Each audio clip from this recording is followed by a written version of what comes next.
आज मैं आपको एक कहानी सुनाना चाहता हूँ। ऐसी कहानी जिसको सुनने के बाद आप भगवान से गरीब होने की शिकायत बंद कर देंगे और आप उस रास्ते पर आगे बढ़ जाएंगे जो आपको अमीरी की तरफ लेकर जाएगा। कहानी कुछ ऐसी है कि एक गरीब आदमी था और वो हमेशा ही भगवान से अपनी गरीबी की शिकायत करता रहता था। उसे शिकायत ये थी कि उसके झोपड़े से कुछ दूर रहने वाला आदमी इतना अमीर है और वो गरीब। उस अमीर आदमी को सब कुछ आसानी से मिल जाता है और गरीब को हमेशा ही मेहनत करना होती है, तब भी कई बार उसे भूखा रहना होता है। रोज रोज की शिकायत सुनकर भगवान ने सोचा चलो आज इसको जवाब दे ही देता हूँ। तो ऐसे में भगवान ने क्या करा कि जो अमीर आदमी था उसको इस गरीब आदमी के बराबर गरीब बना दिया और दोनों को ही मछली पकड़ने वाली एक छड़ी दे दी। दोनों को एक बराबर का झोपड़ा दे दिया और दोनों के हालात बिल्कुल एक जैसे कर दिए। क्योंकि दोनों ही बराबर के गरीब थे और दोनों के पास मछली पकड़ने वाली छड़ थी, तो दोनों ही मछली पकड़ने लगे। पहले दिन दोनों ने ही 10 मछलियां पकड़ी। मछली पकड़ने के बाद जो आदमी पहले से गरीब था उसने पूरी 10 मछलियों को बेच दिया और बदले में उसे 2000 रुपए मिले। अब इस आदमी ने अपने लिए और अपने परिवार के लिए अच्छा खाना खरीदा, थोड़ी मिठाई खरीदी और उस आदमी ने अपने पूरे परिवार के साथ मिलकर वो रात बहुत अच्छी तरीके से पार्टी करते हुए बनाई। लेकिन जो आदमी अमीर से गरीब हुआ था उसने सिर्फ 9 मछलियां बेची। उसने एक मछली को अपने परिवार के साथ मिलकर खा लिया और बाकी की 9 मछलियों को बेचकर 1800 रुपए कमा लिए। हालांकि ऐसा करने पर उसके परिवार को भूखा रहना पड़ा, लेकिन फिर भी उसने यही किया। अगले दिन उसने 1000 रुपए खर्च करके एक मछली पकड़ने वाली छड़ खरीदी और 500 रुपए एक इंसान को देकर अपने साथ काम करने के लिए रख लिया और 300 रुपए बचाकर रख लिए ताकि कभी जरूरत पड़े तो काम आ सके। अब अगले दिन जो इंसान पहले से गरीब था, जिसने अपनी मछली के सारे पैसे पहले ही खर्च कर दिए थे, उसे फिर से 10 मछलियां मिली। इस बार भी वही हुआ। शिकायत करने वाले शख्स ने अपनी सारी मछलियों को बेच दिया और उस पूरे पैसे को अलग अलग जगहों पर खर्च कर दिया। लेकिन जिस इंसान को भगवान ने गरीब बना दिया था उस इंसान को अब 20 मछलियां मिली। इस बार उसने 18 मछलियों को बेचा और 2 मछलियों को अपने परिवार के साथ खाकर सो गया। इस बार उसके परिवार को थोड़ा खाना ज्यादा मिला, लेकिन उनका पेट ठीक से भरा नहीं था। फिर भी किसी ने शिकायत नहीं की। अगले दिन फिर वही हुआ और जिस इंसान को भगवान ने गरीब बनाया था उसने 18 मछलियों को बेचे हुए 3600 रुपए से 2000 रुपए निकाल करके 2 छड़ और खरीदी और उसके साथ ही 3 लोगों को अपने साथ काम करने के लिए रख लिया, हर एक को 500 रुपए देकर के। उसके पास 100 रुपए भी बचे थे तो उसने वो पैसे बचत में लगा दिए। उस दिन भी शिकायत करने वाले को सिर्फ 10 मछलियां मिली, उसे 2000 रुपए मिले और उसने उन सारे पैसे को फिर से किसी न किसी जगह पर बहाने बनाकर के खर्च कर दिए और उसके पास जरा भी पैसे उसने नहीं बचाए। लेकिन दूसरे शख्स को शाम होते होते 40 मछलियां मिल चुकी थी। और शाम को इस अमीर से गरीब बने इंसान ने अपने परिवार को 4 मछलियां दी, जिसके बाद उस परिवार ने पेट भर के खाना खाया और उसने बाकी की 36 मछलियां बेच दी और उसे 7200 रुपए कमाए। अगले दिन उसने 3000 रुपए में 3 छड़े और खरीदी और अब उसके पास कुल 7 छड़े हो चुकी थी। उसके पास कुल मिलाकर अभी भी 4600 रुपए बचे थे, तो उसने 7 लोगों को बुलाया, हर एक को 500 रुपए दिए और उन्हें मछली पकड़ने के लिए रख लिया और खुद उनके काम पर नजर रखने लगा।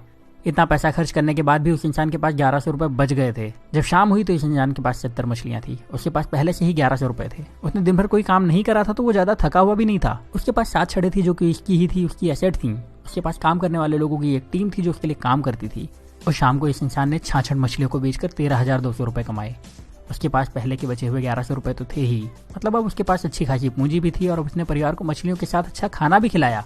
अगले दिन उसने फिर से कुछ छड़े खरीदी, इस बार ज्यादा लोगों को काम पर रखा और पहले से ज्यादा पैसे कमाए। रात को परिवार के साथ मछलियां खाई और थोड़ा अच्छा खाना भी खाया।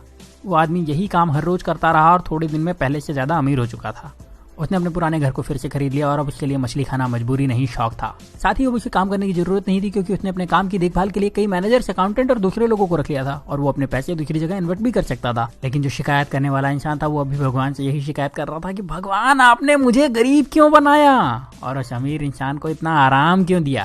अब आप समझदार हैं, आप ये समझ चुके होंगे कि भगवान किसी का फेवर नहीं करते, वो सभी को एक जैसे ही देखते हैं, सभी को एक जैसे मौके देते हैं, सभी को एक जैसे संसाधन देते हैं, सभी को सफल और धनवान होने का अधिकार देते हैं। पर आपको ये भी समझना होगा कि दुनिया में कुछ भी फ्री नहीं मिलता। इस कहानी में भी आपने देखा कि उस इंसान ने गरीबी से वापस अमीर होने के लिए पहले कुछ समय तक आधा पेट खाना खाया, उसके बाद भरपेट खाना खाया, फिर भी बचत के साथ पैसे खर्च करे और अपने पैसे को सही तरह से इन्वेस्ट भी करता रहा। जबकि गरीब इंसान सिर्फ मजे में लगा रहा और शिकायत करता रहा और हमेशा गरीब बना रहा।